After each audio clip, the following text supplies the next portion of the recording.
Vinda, fique à vontade agora para falar.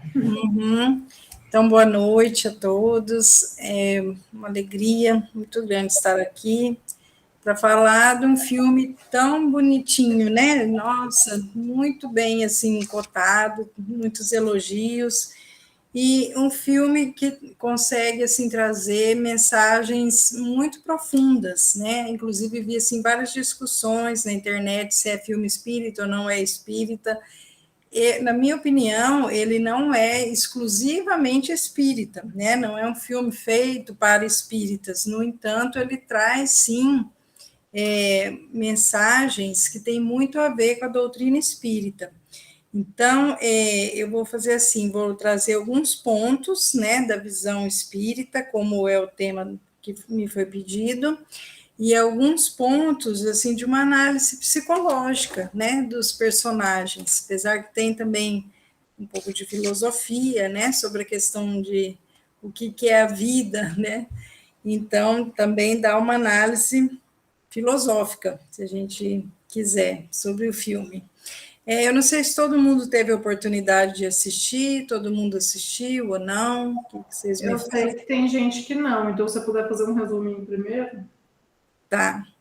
Aí você vai me ajudando, então, Lúcia, tá? Porque eu foquei mais nos pontos da análise do que no resumo, mas assim, falando sinteticamente, então começa, né, com o personagem principal, Joey Gardner, né, que é um professor de música de uma escola pública e assim que não é nem um pouco animado com o trabalho dele, porque ele era louco por jazz, mas queria assim conseguir tocar, né, numa numa banda importante, queria fazer sucesso e não ser um professor para aqueles alunos assim não muito talentosos, né?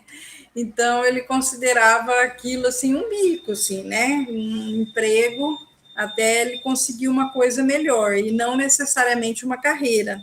E aí, logo no início do filme, é oferecido para ele ser efetivado e ter todo a remuneração, com 13º, enfim, tudo que a CLT proporciona, achando que ele ia vibrar com aquilo, e ele fica assim, ai, mas será, né, que eu quero? E que ele iria ficar mais ocupado ainda, ia ter que se dedicar mais. A mãe dele acha ótimo, porque a mãe, né, que era uma costureira, e fala, você já está na idade de ter um emprego fixo e tudo.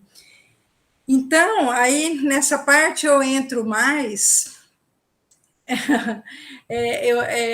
nessa parte eu entro mais na questão psicológica primeiro do que falar na espírita, porque a mãe aí querendo que ele pegue o emprego, às vezes é bem o que acontece com os jovens que às vezes vêm para fazer orientação vocacional e meio que já com uma carreira meio que escolhida, às vezes, pelos pais, né? Ou pelos familiares, às vezes a pessoa vem daquela família que tem muitos médicos ou muitos advogados e já meio que induzem a pessoa a querer que siga a mesma coisa, que tenha um emprego formal, estável, né?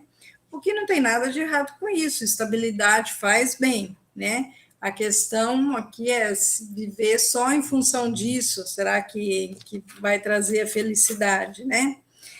Mas aí, o que acontece? Ele consegue uma chance ele consegue uma. Se eu ficar lendo, não vou falar, vou parar de ler. Ele consegue a chance de tocar numa banda que era o grande sonho dele, e pimba, bem na hora que acontece isso, ele cai lá no bueiro, e aí vem outra discussão também. Ele desencarnou ou ele só ficou em coma e foi para o outro lado da vida, né? Porque a gente sabe que, tanto aí já entrando na análise espírita, tanto enquanto nós dormimos, quanto enquanto estamos em coma, é possível do espírito se desprender e realmente visitar outras regiões, né? Por isso que a gente tem tantos relatos de livros e tantos relatos aí na internet de pessoas, né, de casos de pessoas que vão para o lado de lá, e às vezes até trabalham ou têm vivências, né, e depois retornam. Então, o principal aí não é nem a questão se nesse momento ele desencarnou ou não, a questão é que o filme já traz o intercâmbio entre os dois mundos. Isso, para nós que somos espíritos, talvez fala assim, grande novidade. A gente já tem conhecimento disso, mas pensa, atingiu também públicos leigos, que muitos ali que talvez não têm nenhuma vivência com vida após a morte ou vida após a vida, né?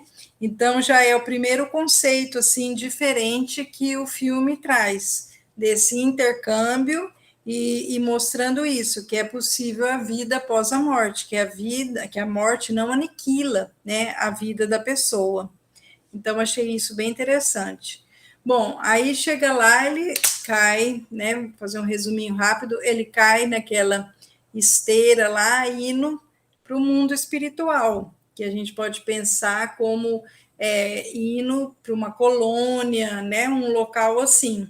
E ele tenta fugir disso terrivelmente, porque pensa, e depois eu quero fazer uma analogia com a Marília Mendonça, porque não tem como, né? Eu achei que não foi por acaso que caiu hoje isso. Pensa, ele no momento em que ele vai ter a maior chance da carreira dele, de fazer sucesso e tudo, ele se vê numa esteira, né? E naquele momento ele se vê, eles retratam como se fosse meio um fantasminha, né? E todas aquelas pessoas partindo para o mundo espiritual. Então, ele desespera, porque absolutamente não é o momento em que ele quer sair da vida da Terra, de jeito nenhum. E já falando um pouquinho, isso acontece, né? Não é só no filme, tanto é que a Marília Mendonça aconteceu também dela ir no momento, né, de tanto sucesso e, como ela diz, o melhor momento da vida dela. Depois a gente fala um pouquinho disso, do por que será isso, né, que aconteceu bem assim. Bom, aí como ele consegue, ele tenta fugir dessa esteira e acaba caindo assim numa outra dimensão e caindo lá numa parte onde estão os espíritozinhos, né? Vamos dar esse nome, as alminhas, né? Que vão reencarnar, se preparando para reencarnar. E aí isso já traz uma outra questão da doutrina espírita, que é o quê? Planejamento reencarnatório, que realmente os espíritos, né? Eles fazem um planejamento reencarnatório, né, antes de voltar. Então, assim, o que a gente tem conhecimento pelas obras, né, básicas que a gente estuda, é que o quê? Que os espíritos que já estão numa condição melhor, eles participam do próprio planejamento reencarnatório junto com os mentores, e pode ver que lá também outro conceito que traz, que são dos mentores, né? Os espíritos que vão reencarnar têm os mentores, e até o nosso anfitrião aí, o Joy Gardner, ele se passa por um mentor para ajudar um espíritozinho ali a reencarnar, mas na tentativa de voltar para a Terra junto, né? Mas aí já traz esse conceito de mentor. Então, a gente, quando vai reencarnar, nós temos não só um, mas mais mentores ali que nos ajudam a organizar as provas que nós iremos passar aqui, a organizar o nosso planejamento reencarnatório, né? Quando a pessoa ainda não tem nenhuma condição, né, está no nível evolutivo ainda inferior, os próprios mentores é que fazem esse planejamento reencarnatório sem tanto a participação da pessoa. Quando já tem condição, a pessoa participa do tipo de provas que vai ter aqui, tudo isso é discutido. E eu achei interessante que isso é mostrado também no filme, né? De preparando aquelas alminhas, falam que elas têm que encontrar a sua missão e o seu propósito para conseguir ter a senha, né? Para vir aqui. E aí nós vamos falar um pouquinho disso, o que é missão, o que é propósito, né? E aí achei interessante daquela sala de todas as coisas, onde elas têm oportunidade de escolher o que elas gostam, né? Para só então, depois disso, estar pronta para vir para cá, né? Para vocês verem como a gente tem condição de escolher o que a gente gosta, né? Mas aí entra assim, será essa a missão da vida e a gente tem que ficar só preso nisso? Isso é o propósito maior, né? vou deixar essa discussão para o final, tá bom? Não vamos falar disso agora. Mas então trouxe também essa questão da área de preparação para reencarnar, que a doutrina espírita também cita, e o filme também citou. Então, mesmo não sendo um filme propriamente espírita, né, com conceitos fidedignos, como no espiritismo, mas trouxe já todas essas coisas que coincidem com o espiritismo, né? Bom, e aí ele acaba conseguindo voltar para a Terra junto com esse espíritozinho. Vou resumir, né, Lu, porque senão não vou conseguir fazer análise. Vindo com esse espírito, e acaba caindo no corpo dele, que está no hospital, só que ali acaba que esse espírito, que na verdade era de uma mulher que tinha medo, né, de reencarnar, não gostava de nada, não conseguia encontrar missão nenhuma, não gostava de nada aqui da Terra, ela acaba indo parar no corpo dele, e ele no corpo do gato, e aí acontece um monte de cenas engraçadas. E aí, quando essa mulher está no corpo dele, né, esse espíritozinho, que era um espírito feminino, né, que ela começa a sentir o que é a vida e dar valor nas coisas mais simples da vida, como o sol, né, uma folha caindo, experimentar uma pizza pela primeira vez, enfim, coisas pequenas do cotidiano que para o Joey, que convivia com isso diariamente na sua vida, eram totalmente sem graça, não queria dizer nada para ele, né?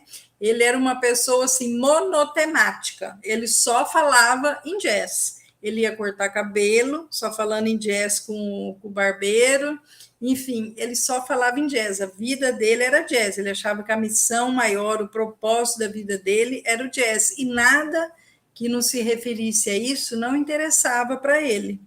Então, vamos pensar, né? Até que ponto que a gente também, assim, não está deixando de viver as coisas do dia a dia, e que, na verdade, né, já adiantando, esse é o grande propósito da vida, a vida em si, a gente sentir a beleza nas pequenas coisas, beleza no almoço em família, beleza em admirar a natureza, em brincar com um animalzinho.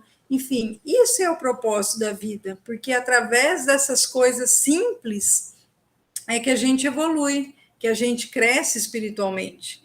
E aí, qual a maior missão ou propósito do ser humano ao reencarnar? Qual o porquê da reencarnação? O crescimento espiritual, né?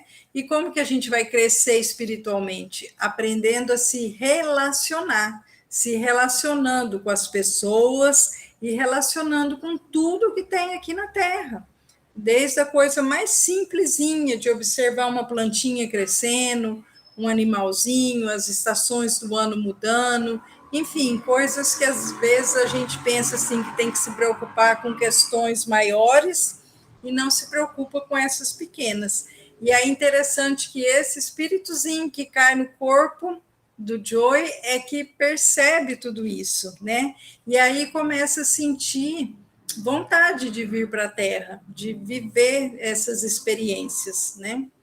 Bom, aí acontece um monte de coisa lá, eles acabam voltando para o mundo espiritual. Não vou contar tudo resumido, não, para quem não assistiu, assistir. Então, não vou contar o filme inteiro, não, para vocês ficarem com vontade de ver o filme. Sei que aí eles acabam voltando para lá, e aí acontece uma coisa interessante lá, que aparecem umas figuras ovoides. Lu, se você quiser me ajudar, né, se eu estiver perdendo alguma parte importante aí, que eu sou meio avoada, mas eu quero só trazer as coisas importantes. Aparecem assim, figuras ovoides, assim, umas figuras escuras, né? Que, na verdade, o que são isso? São pessoas que estão, assim, desconectadas da vida. Bem isso que eu estou falando, a vida não é participar do mundo. Então, pessoas que, às vezes, se cristalizam tanto num pensamento só, numa coisa só, que acabam se tornando, assim, uma figura totalmente deformada, negra, desconectada, né? E perambulando lá no mundo espiritual, vamos dizer. E, nesse sentido, a gente encontra esse tipo de pessoas, tanto encarnadas aqui da Terra, né, que é o que Emmanuel chama no livro fonte viva, que são assim as pessoas que morreram em vida, sabe, né, estão vivas, mas já não vivem mais, porque é como se fossem mortas vivas. E no mundo espiritual também existe esse tipo de pessoas que são narradas muito nos livros de André Luiz, que são tipos ovoides, que até perde a forma humana, por estarem tão cristalizados, às vezes, em sentimentos negativos, de ódio, de desejo de vingança, né, de mágoa, que se desconectam do todo.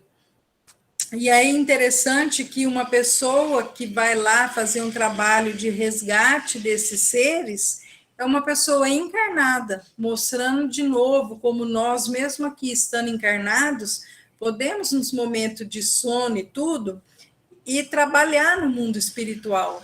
E ele aqui na Terra, né, é uma pessoa assim que, se a gente for ver socialmente, que a gente não dá nada por ele, vamos pensar, né? Uma pessoa que fica ali trabalhando numa esquina, mostrando placa e tudo, ou seja, muitos vão pensar, quem é esse? E, no entanto, espiritualmente é um espírito bom e puro, porque ele vai no plano astral trabalhar para ajudar essas pessoas que estão lá, né, envolvidas por essa capa de negatividade, desconectados com o mundo. Então, achei isso muito, muito interessante. E aí, esse espíritozinho, que é chamado de número 22, que ainda não tem nome, né, porque ainda não reencarnou, ela, quando volta para lá, né, depois que sai do corpo do Joe, entra nessa cápsula, fica totalmente desconectada também. E aí eu achei interessante que o Joey, ele consegue entrar dentro dela e consegue ver tudo que estava no subconsciente dela, no inconsciente, né? E palavras assim muito acusatórias, frases, né, que falaram para ela: você não é capaz de nada, você não dá conta, você não gosta de nada, você nunca vai conseguir. Enfim, muitas coisas negativas, inclusive que ele falou para ela quando eles vieram na Terra. E aí, nesse ponto que eu quero fazer uma análise psicológica, que isso acontece muito com a gente, né? A gente já traz no nosso inconsciente, né, gravado no inconsciente, no nosso perispírito, tantos acontecimentos negativos de outras vidas, quanto tudo que foi falado para nós em outras vidas. E isso causa, assim, cristalizações na nossa mente que a gente não se sente capaz mesmo. E isso pode vir de outras vidas, como nessa vida também, na nossa infância. Às vezes, frases que são ditas não por mal, mas assim, ai, mas você é burro, você não aprende, você não dá certo com nada, né? Você é azarado, enfim, frases que podem ficar gravadas na nossa mente e atrapalhar muito. E aí deu para perceber que aquele espíritozinho, né, o número 22, tinha tanto isso no interior dela que ela tinha medo de reencarnar e não conseguia gostar de nada, porque se sentia travada, achando assim que não ia dar conta de nada, entende? Não ia conseguir nada. E aí tudo isso é quebrado, né? E ela se liberta disso tudo e aí consegue o passe para voltar para cá, para reencarnar. E aí o Joey que vem como mentor ajudá-la, né, nesse processo de reencarne. Mas aí eu queria parar um pouquinho e perguntar, ninguém quer falar nada, se quiserem colocar, a Luz quer falar alguma coisa, quem assistiu, ou perguntar, vamos fazer um bate-papo, assim, não só eu falando. A Ana colocou aqui no chat que uma passagem de João, né? Eu vos disse isso, para que a minha alegria esteja em vós, a vossa alegria seja completa. E falou que ela crê nisso, que a alegria de Deus está em tudo que de mais simples que exista. Então, com certeza, né? E então esse filme vem resgatar tudo isso. E ele entrou, né? Estreou no dia 25 de dezembro, acho que não por acaso, num dia assim que todo mundo está voltado para a espiritualidade, talvez para despertar mesmo esse lado, né? Então, já falamos de todos esses pontos que têm a ver com o espiritismo, né, que é vida após a morte, intercâmbio entre os dois mundos, planejamento reencarnatório, área de preparação para reencarnar, os obsessores, que podem ser como ovoides, né? O mentor, né? Os mentores que cada um tem, o medo de reencarnar pelas vivências passadas. Então, tudo isso são conceitos que aparecem no filme e que tem a ver com a doutrina espírita, né? E aí, entrando um pouquinho mais profundo na análise psicológica, né? Voltando a falar disso, do trabalho formal ou não formal, né? Que não tem nada demais, e aliás, é até muito bom a gente ter um trabalho que nos traga segurança e tudo, desde que ele nos satisfaça interiormente e não só induzido ou forçado por pessoas de fora, como às vezes familiares, né? Como eu disse no início. Então, é preciso, assim, ver se esse trabalho vai preencher alguns critérios, né? Eu sempre costumo dizer para quem faz orientação profissional isso, para ver se preenche o ser, o ter e o fazer. Então, o que é isso? O ser tem a ver com isso que é apresentado no filme. Será que faz parte da sua missão? E entendendo missão aí como talvez o que é planejado lá, quando se faz o planejamento reencarnatório, que é combinado lá que a pessoa vai fazendo nessa vida, né? Então, esse talvez seria a missão, o que é combinado lá, né? Então, esse talvez seria o ser. A profissão que a pessoa vai escolher, será que preenche ela interiormente? Ela vai se sentir feliz de estar trabalhando naquilo? E o ter? O ter é assim, será que vai dar um ganho que faça sentido para a pessoa? Tem pessoas que falam assim, não, eu para me sentir bem, ou para gostar de uma profissão, tem que ganhar X, senão não me serve. Outros já falam assim, não, para mim, eu gostando do que eu faço, mesmo que eu não ganhe muito dinheiro, tá tudo bem, tá tudo certo, ganhar menos, desde que eu faça o que eu gosto. Percebe? Então, esse ter é muito variável de uma pessoa para outra. E o fazer é assim, aquilo que eu vou fazer todos os dias, será que eu vou me sentir feliz de fazer? Ou vai ser uma coisa assim que vai ser muito pesado para mim, muito sofrido, que vai me causar assim um peso tão grande que eu nem vou conseguir sentir a beleza da vida fazendo aquilo. Porque se for pesado assim, é melhor pensar melhor, né? Então, preencher esses critérios, ser, ter e fazer, na escolha dessa profissão, entendeu? Então, é muito importante fazer, sim, o que se gosta, né? Agora, tomar cuidado, como foi mostrado no filme, para a vida não ser só isso, né? Porque nós viemos aqui neste mundo para nos desenvolver, igual nós falamos, que esse é o sentido profundo da reencarnação, se relacionar e aprender a beleza da vida e de que Deus está em todas as coisas, Deus está em nós, está em tudo, né?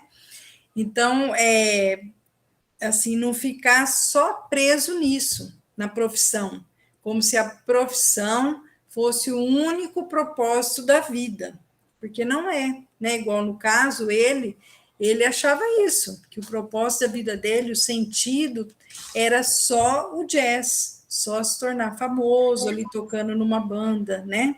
Eu Então, acho até que tem uma coisa também desse negócio do fazer, porque ele pensou tanto que era isso que ele queria, que na hora que ele toca, né, com a banda, que ele realmente voltou e conseguiu tocar, na hora que ele acaba, ele tinha expectativa de que ia se sentir muito realizado. E aí, quando ele não sente, ele fala, ué, mas era só isso daqui que aconteceu, né? E eu acho que tem muito essa coisa da expectativa, né? De achar que quando eu ganhar X, ou quando eu for promovido para tal cargo, ou quando eu tiver uma empresa assim assado, eu tiver um título, aí sim eu vou me sentir realizado. E deixa de aproveitar o caminho, e às vezes até nem é isso que vai gostar de fazer, mas tirou essa ideia não sei da onde também.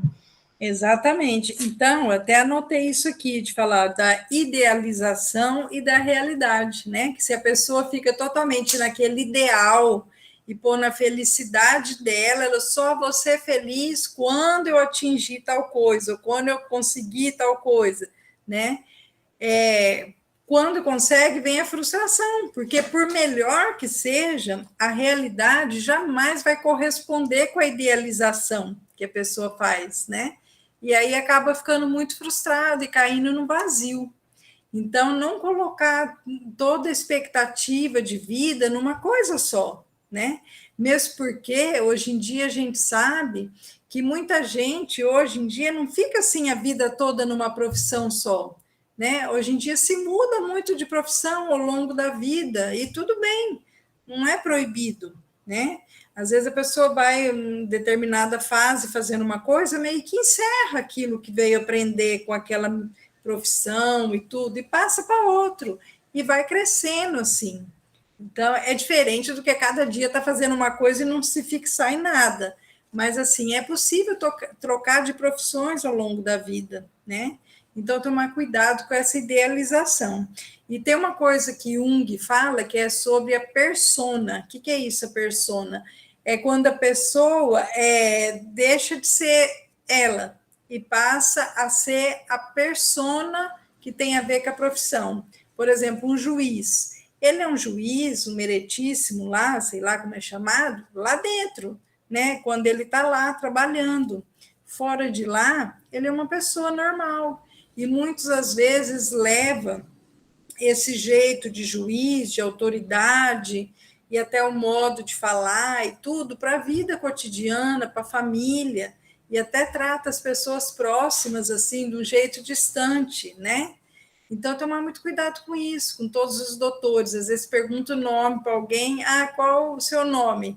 Doutor fulano de tal. Não, doutor não é o nome, né? É só a persona que a pessoa usa para trabalhar. Saindo do trabalho, ela deixa de ser aquilo, ela é uma pessoa. Então, não se confundir com a sua profissão, né? Não fazer essa confusão. E porque senão isso acaba sendo até muito chato. Não sei se vocês tiveram oportunidade assim, vamos pensar aqui, né?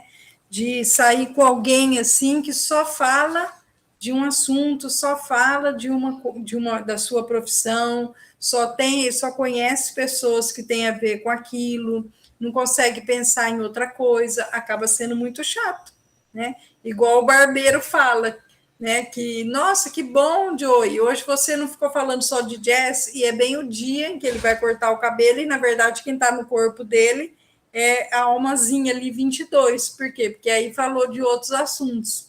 Então, quer dizer, ele só falava disso, acabava sendo chato demais para quem convivia com ele, né? Então, a gente tomar muito cuidado com isso. Uma coisa legal também que o filme fala. Levantou a mão. Não, é só para comentar que quando acontece essa cena, até o Joey ele se espanta quando ele percebe que o barbeiro tem outros assuntos, né? Ele passou tanto tempo falando a mesma coisa do jazz, que quando ele percebe que a Alma 22 fala sobre outras coisas com o barbeiro, ele pensa, nossa, mas ele tinha outros assuntos, ele pode falar sobre outros assuntos. Eu acho fascinante. Então, você vê que ele é tão obcecado na persona dele que ele não percebe que os outros querem falar outras coisas, né?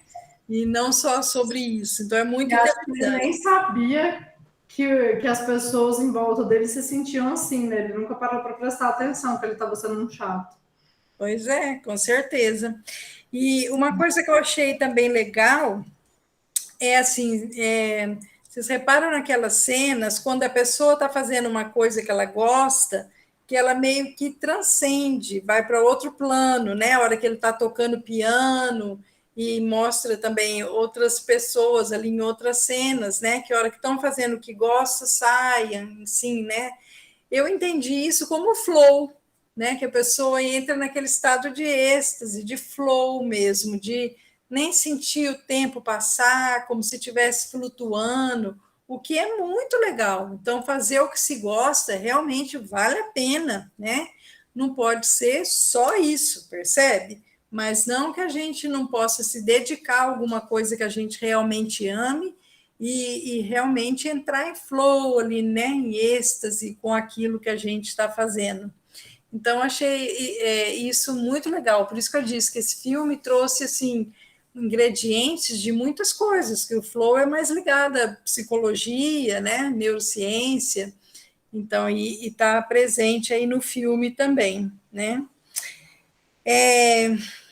Que mais que vamos dizer aqui?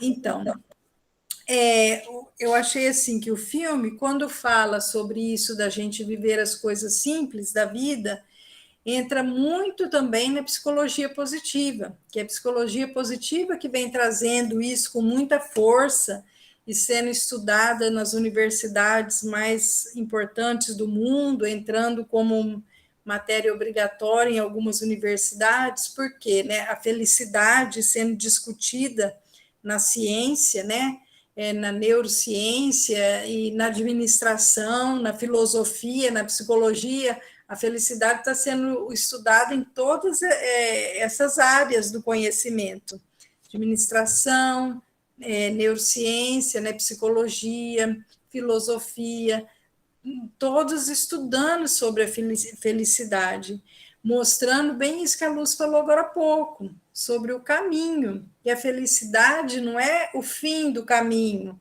quando a gente chegar no alto da montanha, ou quando chegar ali no arco-íris. Não, a felicidade, na verdade, é o caminho, é o dia a dia, é a vivência, né? E a psicologia vem trazendo isso, esse conceito de felicidade como uma coisa vivencial, e não como algo a ser atingido, né? E não tem a ver essa felicidade com coisas materiais, né? Pelo contrário, até. A verdadeira felicidade que a psicologia levanta, né, como o que é felicidade ou não, a felicidade são coisas assim que não são mensuráveis, são realmente vivenciadas. Então, fala que quando a gente consegue, por 12 segundos apenas, olhar uma planta e ver um brotinho na planta, ou sentir o vento passando, olhar um pôr do sol, um animalzinho, igual a minha gatinha que estava aqui brincando agora há pouco. Enfim, quando a gente consegue fixar nossa atenção por 12 segundos apenas, isso já é curativo para o nosso cérebro, que fica ali só no racional, né? E naqueles pensamentos acelerado, igual fala hoje em dia muito da síndrome do pensamento acelerado, né? E quando a gente consegue sair um pouquinho disso, já abre espaço entre os pensamentos e novas sinapses são formadas, consegue-se, às vezes, tirar aquelas ideias negativas, crenças negativas, limitantes que a gente tem na mente, como a Alminha 22, né, mostrou que ela tinha, e começa assim a entrar uma nova luz na nossa mente. E aí que entra a importância da meditação, da respiração, né, profunda, para nos tirar desse automatismo. E aí voltar a falar daquelas figuras negras lá que aparecem muito, né, no filme, que são as pessoas desconectadas. E vamos dizer que uma grande parcela da população hoje está vivendo assim, totalmente desconectado do que é a vida, né? Vivendo só em função ali do trabalho, do estresse, do trânsito, sempre preparado para quê? Para briga, né? Qualquer fechadinha no trânsito já está pronto para o ataque. Então, tomar cuidado com tudo isso, que a neurociência vem mostrar que nós precisamos desligar esse cérebro reativo, de estar sempre pronto para reagir, né, ao menor ataque, e sim passar mais a agir de maneira mais tranquila, mais conectada com o nosso interior, né? Então, achei que o filme trouxe muito sobre isso, né? Que mais que vocês querem colocar? Vamos falando um pouquinho mais. Tem até uma escritora que eu gosto muito, que é a Ana Holanda, que ela ensina, ela dá cursos sobre escrita. Mas eu acho que o que ela fala serve para a vida toda, que ela fala assim, que quando a gente vai escrever, o que toca as pessoas? É quando a gente fala do ordinário, do dia a dia, do cotidiano. E ela fala que o que é extraordinário, na verdade, é o ordinário, né? Que a gente, é bem isso que está falando, né? Do caminho para chegar nas coisas, a felicidade, na verdade, está nessas pequenas coisinhas. Então, eu gosto muito disso, de admirar o ordinário, que ele se torna grandioso, para a gente não ter essa expectativa com as coisas. E eu também fiquei pensando assim, que no fim das contas, um trabalho, ele é só um trabalho mesmo. Sabe, às vezes é isso, a gente dá uma importância tão grande para a carreira, para o título, para o nome da coisa que a gente faz, mas o que importa é o que a gente faz daquilo. Então, não sei se vocês repararam, mas na hora que ele vai lembrando as coisas boas, né, que é a hora que ele se toca de que a vida, o que importava era a vida mesmo, ele lembra do momento que ele ensinou aquela aluna que foi na casa, ele lembra do aluno que virou baterista, que é até o que ele convida, né, para tocar junto. Então, acho que ele lembra muito de como ele tocou as pessoas, e não necessariamente de qual era o nome do cargo que ele tinha para fazer isso, né? Exatamente. Eu até deixei tudo isso para falar no final, mas é isso, tem esse despertar dele no final, quando a saxofonista lá da banda em que ele toca, né? E ele, quando ele toca e é legal e tudo, e ele chega no que ele queria, né? Cheguei no topo aí do que eu queria, e aí, bate aquele vazio. E agora? Né? Que é o que eu falei, da idealização e realidade. Que aí o que era ideal passou a ser real, e ele viu que não era tão grande assim. E aí ela fala sobre aquilo, né? Que a pessoa está no oceano e não percebe, fica procurando algo mais. Você lembra direitinho, Lúcia? Eu esqueci direito a citação que ela fala. Fala que o sábio, não, o peixe perguntou para o sábio como que ele fazia para chegar no oceano. E aí ele fala, você já está no oceano. E aí o peixe fala, não, isso daqui é água. Eu não quero água, eu quero o oceano. E não percebe, né, que ele já estava lá dentro. Exatamente. Isso vem a ver, se a gente fizer uma analogia, talvez com a filosofia, com o mito da caverna, né? Em que as pessoas estavam ali sentadas, olhando para dentro da caverna, a própria sombra, achando que aquilo era a realidade, sem olhar o mundo lá fora, né? E aí precisou de um conseguir escapar daquilo para mostrar, olha, esse daí é o mundo da ilusão, né? Vocês estão olhando só para sombras, existe um mundo verdadeiro lá fora. Então, às vezes, a pessoa está no mundo sem estar no mundo, né? Igual ele, nisso que foi falado do peixe no oceano. O oceano é a própria vida, e a pessoa não percebe, fica achando que é uma aguinha qualquer, né? Não se dá conta da maravilha que é estar aqui, né? E é muito legal esse despertar dele no final. E muitas vezes, algumas dores que a gente passa na vida, porque as dores que a gente passa não são um castigo, né? A gente fala, um mundo de expiação e prova. Na verdade, as expiações, as provas, são muito mais para nos despertar do que castigo. Deus não castiga ninguém. A gente escolhe as provas de acordo com o que a gente precisa passar para despertar, para nos reharmonizar com a lei divina, né? Então, muita gente, assim, que passa por uma dor, desperta, né? E aí passa a dar um valor muito grande em tudo. Então, às vezes, um câncer, um acidente, uma coisa grave que acontece na vida da pessoa, vem para despertar para a pessoa se tornar uma pessoa melhor. Falar, meu Deus, o que eu estava fazendo da minha vida, como eu estava adormecido, como eu não estava dando valor nas coisas certas, né, corretas, estava equivocada, às vezes correndo atrás somente de coisas materiais ou de coisas que não tinham muito sentido, e através de uma aprovação vem despertar. E é bem isso que acontece com ele no final. Aí ele conseguiu enxergar ele mesmo tudo que a alminha 22 enxergou quando estava no corpo dele, né? Enxergou tudo isso, a folhinha caindo, enfim, todas as coisas simples da vida. E aí que ele percebe isso, né, Lu? Como o emprego dele lá de professor era um emprego muito legal, mas ele achava enfadonho, achava um saco, né? Pode falar, Maila. Outra coisa importante quando você falou do emprego é que às vezes a gente pensa que realmente a gente precisa ter um título ou ser grande para chegar naquele espírito, naquele estado de espírito que eles flutuam, né? E aí a gente lembra do amigo dele, que eu não recordo o nome, que é o meio doidinho, que ele simplesmente fica rodando a placa na avenida e ele consegue flutuar, ele consegue ir para outro plano e ser feliz. Então é muito disso também, né? Então, isso que eu disse, que ele aqui, talvez nos olhos da sociedade julgadora, né, que gosta de título, ele podia falar, ele não é nada.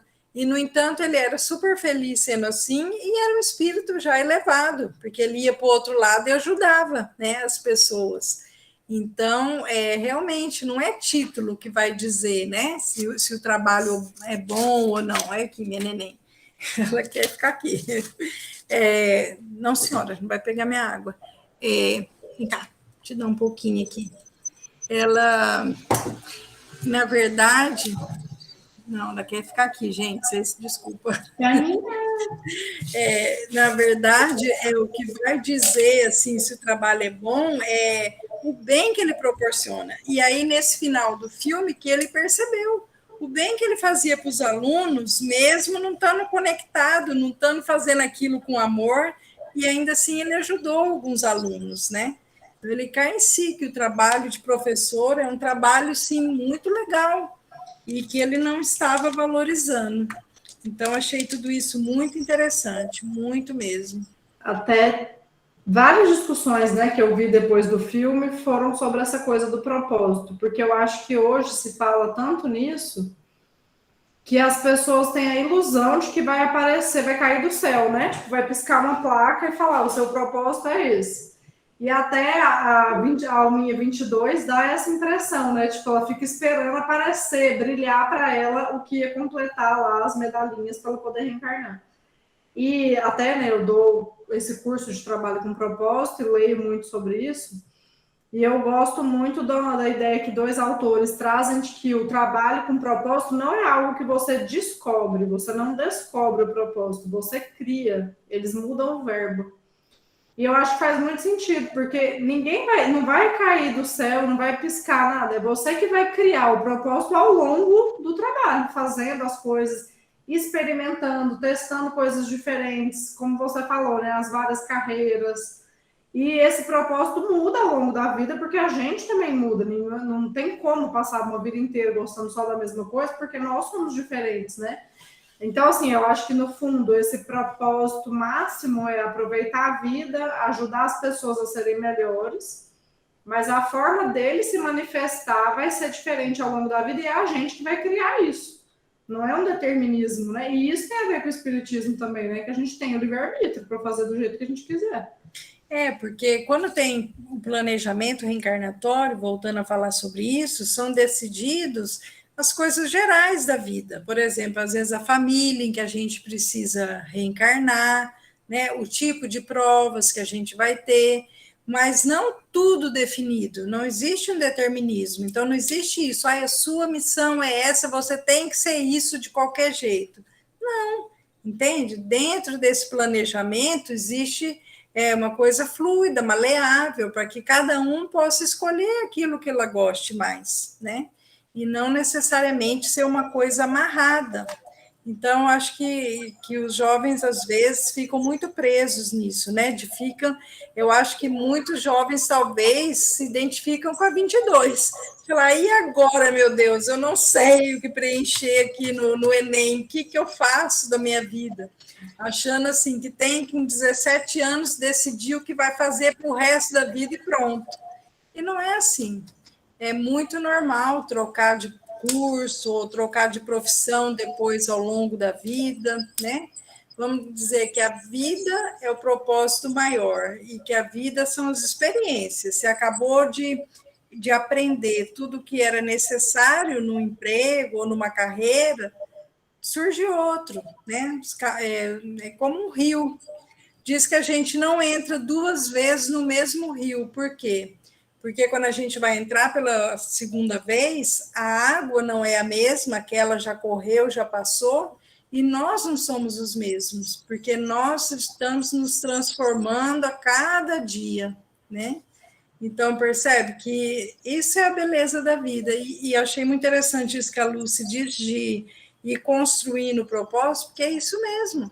Mesmo se a gente escolher ser médico, professor, psicólogo, ou varredor de rua, motorista de ônibus, não importa. A cada dia a gente vai aprimorando aquilo que a gente está fazendo, né? Dando mais sentido no que a gente está fazendo, se a gente estiver conectado com isso, né? A Ana também levantou a mão. Ana, seja bem-vinda, é o primeiro dia que ela está participando hoje. Que legal. Oi, gente. Então, era exatamente isso que vocês acabaram de dizer que eu ia falar, né? Que às vezes a gente fica buscando tanto ali, assim, a luzinha vinda do céu para dizer, olha, é isso que você tem que fazer, tá? Tá bem aqui o seu propósito.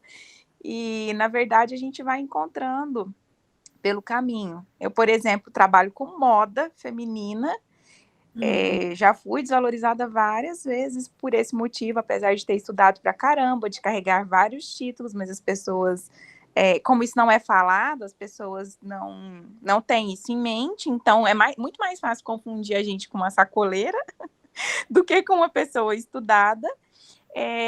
Mas no fim das contas, nada disso importa, porque o meu trabalho, a minha profissão, ela me provém as necessidades financeiras que eu preciso, mas ainda que seja numa área que não tem nada a ver, que é isso que a Kátia acabou de falar, eu ainda consigo colocar em prática a minha missão, que eu não sei exatamente qual é, mas eu já tenho, assim, com o sofrimento, com as pedras do caminho, com as coisas que eu venho passando ao longo dos anos, eu venho, assim, é como se fosse uma nuvem que ela fosse sumindo, ela fosse clareando.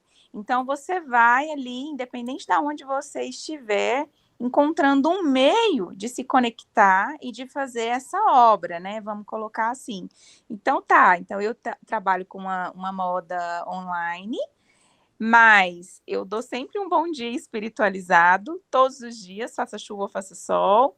Eu estou postando ali as peças que eu vendo e tudo mais, mas eu estou sempre postando também uma palavra amiga, uma passagem da Bíblia, uma coisa mais para esse lado espiritual. O meu boa noite também é sempre voltado para isso. Eu estou sempre compartilhando as minhas experiências, as minhas vivências, as minhas superações em meio às minhas dores. E isso traz pessoas, conecta pessoas que estão ali do outro lado, passando por situações, às vezes parecidas, às vezes adversas, mas que de alguma forma se conectam comigo e veem em mim aquela luz no fim do túnel, de falar assim, poxa, mas se a Ana conseguiu, eu também consigo, né? Eu também sou capaz.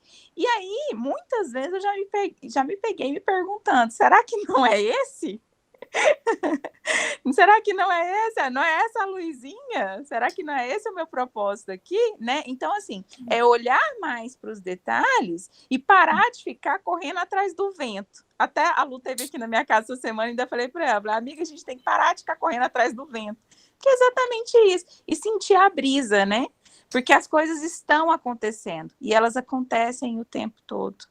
Então, é muito importante a gente ter esse feeling, né? Independente da área onde você estiver, vai tendo seu feeling, vai tendo conexão com Deus, que o caminho ele vai, eu creio que, como a Lara Nesteruk fala, é através do volume. Você vai produzindo volume, né? E você vai se encaixando, você vai se encontrando e as coisas vão acontecendo naturalmente. É isso. Boa noite. Que lindo relato, maravilhoso. Acho que você veio assim somar muito, fechar com chave de ouro. Porque olha quantas pessoas você não está ajudando, né, com esse seu gesto. E a gente não falamos que o propósito maior é o quê? É se relacionar com o mundo, se relacionar com o outro, se relacionar consigo mesmo. Então você consegue fazer isso, né? E muito bem, e com certeza consegue atingir muitas pessoas.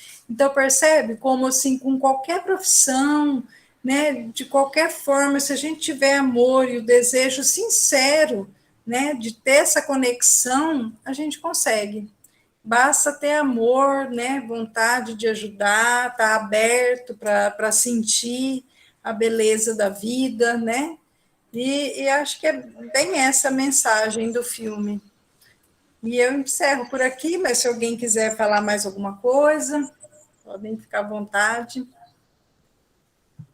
Vou falar só mais uma coisa que eu lembrei. Eu vi alguns dias saiu um artigo da American Psychological Association, lá, que é uma revista importante, né, da psicologia, falando sobre felicidade.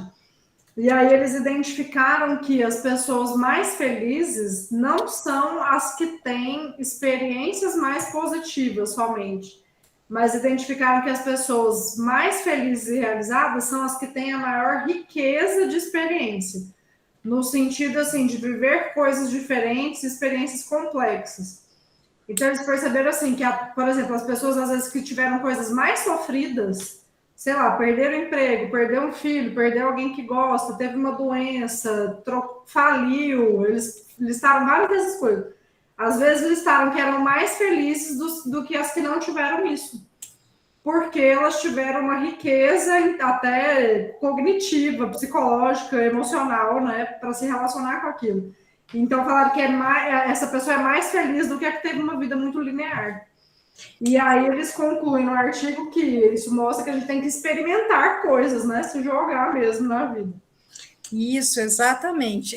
Felicidade, assim, o que tem de artigos sobre felicidade, né? E mostra isso, que às vezes a felicidade é confundida com prazer ou com alegria, e é diferente, porque o prazer, ele é o que? Ele é volátil, ele é rápido, é momentâneo, né? E até alegria também. E já a felicidade não, é uma coisa mais interna, enquanto o prazer, a alegria são mais exteriores. Você sente prazer em comer um chocolate, ou alegria de ver a formatura da sua filha, ou de comprar um carro novo, mas aquilo passa. Já a felicidade é a vivência, e é exatamente isso, é passar pelas dificuldades e ressignificar aquela dor, né? Sentir empatia pela dor do próximo. Esses são os que conseguem essa felicidade verdadeira, que é muito mais interna do que ligada a essas coisas, né, sensoriais da vida aqui fora. Então, felicidade tem assunto para mais de hora, como diz, né? É muito legal. E é isso, queridos. A Maíla falou que vai assistir o filme novamente, para ficar com o coração quentinho após essa conversa. Acho que todo mundo tem que assistir de novo mesmo, porque ele é muito gostosinho, né? E a Ana está agradecendo pela oportunidade. Obrigada por ter vindo, Ana, por ter aceitado o meu convite. Muito obrigada. Alguém mais quer falar alguma coisa? A gente tem alguma pergunta? Tudo bem? Eu vou fazer igual eu faço com meus alunos, para colocar V de vivo no chat. Se você está vivo, está vendo, se você gostou do encontro de hoje, mande Vs. Se você gostou muito, manda um monte de V. É assim que eu termino a minha aula. Então, quero agradecer. Vários Vs, mas... que bom, ótimo. É a única forma que eu encontrei de fazer meus alunos falarem. Minha interação com eles é baseada em Vs. Mas funciona. Bom, então quero agradecer a Kátia pela presença, Mamadi. Agradecer vocês. A Tainá não pôde estar hoje, né? Nossa coordenadora, por isso que eu estou aqui coordenando. E queria ver quem gostaria de fazer a nossa prece de encerramento para a gente poder encerrar o encontro. Combinamos que alguém faria no fim, então quem estiver se sentindo aí com o coração para a prece, fique à vontade. Senão eu vou escolher alguém.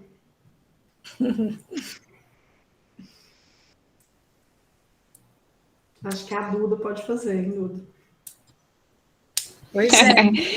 Sabia. Eu sabia que eu ia em você, né? A intuição não falha. Mas eu adorei o estudo, foi muito legal. E eu não cheguei a assistir o filme, só alguns trechos na internet. E eu fiquei instigada a assistir, né? E a reflexão que eu mais gostei foi que falou pra gente realmente se encantar nos detalhes, né? Viver a vida. Porque é isso que faz realmente, né? são momentos. Então, muito importante essa reflexão que ficou aí para mim. Mas agora E só completando o que você está falando, Dinha, é assim, e prestar atenção nos detalhes e, ao mesmo tempo, não se perder nos detalhes, entende? Porque, por exemplo, assim, às vezes a gente está num momento maravilhoso e algum detalhezinho não está bom, né? Tipo assim, meu cabelo não está tão bom como eu gostaria. Que se dane o cabelo, entende? Assim, o importante é o todo, é sentir ali o momento, né? Porque, às vezes, a exigência da sociedade é tão grande que a gente pode se perder por coisas muito pequenas. Então, não esquenta com isso, o sapato está apertado, tira o sapato, fica descalça, mas não perde o momento da vida, né? Por detalhes menores. Então, só isso. Ótimo, adorei. Agora eu vou fazer a prece. Então, vamos fechar nossos olhos, elevar nosso pensamento, conectar ao nosso sentimento mais puro que a gente tiver. Querido Mestre Jesus, obrigada por mais essa oportunidade de estar aqui entre amigos, de poder refletir um pouco sobre a nossa existência, sobre os nossos passos, tudo aquilo que a gente encara como importante na vida, que a gente possa cada vez mais priorizar de verdade esses detalhes e também perceber que tudo está de acordo com a sua doutrina de amor, que a gente possa encarar as coisas como os dias, né, como um privilégio de estar aqui vivendo e não como um fardo, porque não é uma experiência de aprendizado e de desafios, mas que é recompensador e principalmente estar com pessoas, né, poder desenvolver o nosso amor, o nosso sentimento mais puro de paciência, de compaixão, de bondade.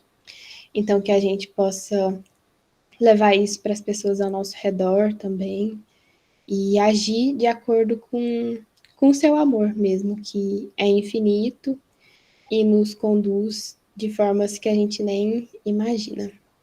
Nós pedimos uma boa semana, que nesse momento ilumine o lar de cada um que está aqui nessa reunião, e também todos aqueles que estão no centro espírita, aqueles que estão em casa, aqueles que não puderam participar hoje, e nós pedimos uma boa semana. Que assim seja. Assim seja, queridos. Boa noite. Muito obrigada, viu, por me ouvirem. Muito obrigada pela oportunidade de estar